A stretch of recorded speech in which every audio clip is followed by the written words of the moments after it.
ಸ್ವಾಮಿ ವಿವೇಕಾನಂದರು ಯುವಶಕ್ತಿಯ ಸ್ಫೂರ್ತಿಯ ಚೇತನ.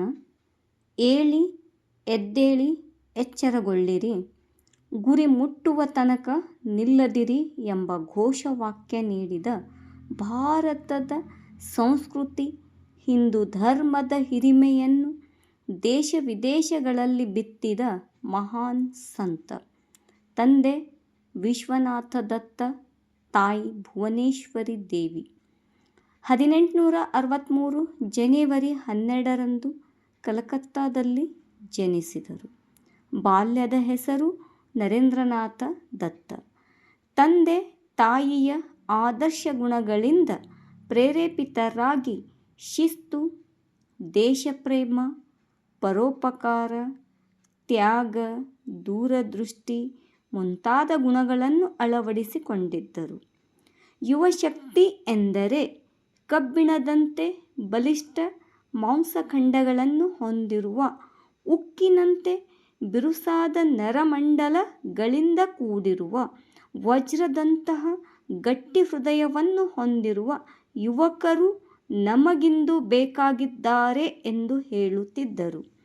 ಶ್ರೀರಾಮಕೃಷ್ಣ ಪರಮಹಂಸರಿಂದ ಸನ್ಯಾಸ ದೀಕ್ಷೆ ಪಡೆದ ನರೇಂದ್ರ ಸ್ವಾಮಿ ವಿವೇಕಾನಂದರಾಗಿ ದೇಶ ವಿದೇಶಗಳನ್ನು ಸಂಪರ್ಕಿಸಿ ಉಪನ್ಯಾಸ, ಭಾಷಣಗಳನ್ನು ಮಾಡುತ್ತಾ ಜನಸಾಮಾನ್ಯರಲ್ಲಿ ಮಾನವೀಯ ಪ್ರಜ್ಞೆ ಮೂಡಿಸಿದರು. ತಮ್ಮ ಗುರುಗಳ ಆಶಯದಂತೆ ಅಧ್ಯಾತ್ಮ ಮತ್ತು ತತ್ವಜ್ಞಾನದ ಬೋಧನೆ ಕೈಗೊಂಡು ಲೋಕ ಕಲ್ಯಾಣಕ್ಕಾಗಿ ತಮ್ಮ ಜೀವನವನ್ನೇ ಮುಡುಪಾಗಿಟ್ಟರು.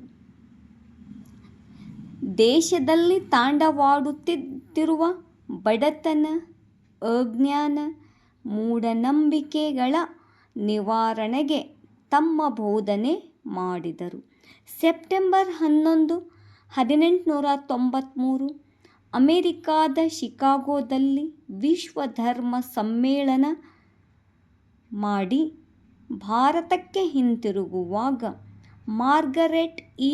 ನೋಬೆಲ್ ಎಂಬ ಐರ್ಲೆಂಡಿನ ಶಿಕ್ಷಕಿ ಇವರೊಂದಿಗೆ ಭಾರತಕ್ಕೆ ಬಂದು ಇವರ ಸಮಾಜ ಸೇವೆಯಲ್ಲಿ ತಮ್ಮ ಜೀವನವನ್ನು ಮುಡುಪಾಗಿಟ್ಟರು. ಅವರೇ ಸೋದರಿ ನಿವೇದಿತಾ.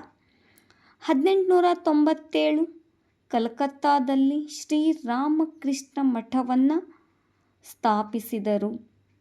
ರಾಮಕೃಷ್ಣ ಪರಮಹಂಸರ ವಿಚಾರಧಾರೆಗಳನ್ನು ಪ್ರಸಾರ ಮಾಡುವುದಕ್ಕಾಗಿ.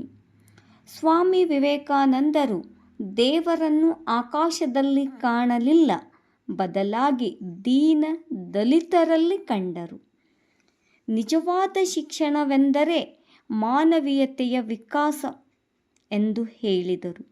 ಯುವಕರು ದೂರದೃಷ್ಟಿ, ಮುಂದಾಲೋಚನೆ, ಆತ್ಮವಿಶ್ವಾಸ, ಕಠಿಣ ಪರಿಶ್ರಮದಿಂದ ತಮ್ಮ ಜೀವನ ಸಾರ್ಥಕಪಡಿಸಿಕೊಳ್ಳಬೇಕು ಎಂದರು.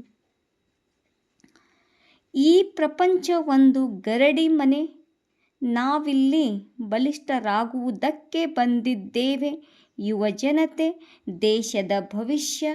ಅವರಲ್ಲಿ ಅಡಗಿರುವ ಸೂಕ್ತ ಶಕ್ತಿಯನ್ನು ಸೂಕ್ತ ರೀತಿಯಲ್ಲಿ ಬಳಸಿಕೊಂಡಲ್ಲಿ ಬಲಿಷ್ಠ ರಾಷ್ಟ್ರ ನಿರ್ಮಾಣ ಮಾಡಲು ಸಾಧ್ಯ ಎಂದು ಹೇಳಿದರು. 1893ರಲ್ಲಿ ಜನವರಿಯಲ್ಲಿ ಕನ್ಯಾಕುಮಾರಿಗೆ ಬಂದು ವಿವೇಕಾನಂದರು ಸಮುದ್ರದಲ್ಲಿ ಈಜಿ ಒಂದು ಬಂಡೆಯ ಮೇಲೆ ಕುಳಿತು ಧ್ಯಾನಾಸಕ್ತರಾಗಿ ಆತ್ಮಾವಲೋಕನ ಮಾಡಿಕೊಳ್ಳುತ್ತಾರೆ. ಅದನ್ನು ನಾವು ಸ್ವಾಮಿ ವಿವೇಕಾನಂದ ಸ್ಮಾರಕ ಅಂತ ಕರಿತೀವಿ. ಬಡತನಕ್ಕೆ ಸಿಲುಕಿ ನೊಂದಿದವರಿಗಾಗಿ ಹಣ ಸಂಗ್ರಹಿಸಿದರು. ಮಕ್ಕಳಿಗಾಗಿ ಆಸ್ತಿ ಮಾಡುವುದಕ್ಕಿಂತ ಮಕ್ಕಳನ್ನು ಆಸ್ತಿಯನ್ನಾಗಿ ಮಾಡಬೇಕು ಎಂದರು. ತಮ್ಮ 39ನೇ ವಯಸ್ಸಿನಲ್ಲಿ 1902 ಜುಲೈ 4ರಂದು ಮರಣ ಹೊಂದಿದರು. ಇವರ ಜನ್ಮದಿನವನ್ನು ರಾಷ್ಟ್ರೀಯ ಯುವ ದಿನ ಎಂದು ಆಚರಿಸಲಾಗುತ್ತದೆ. ಜೈ ಹಿಂದ್.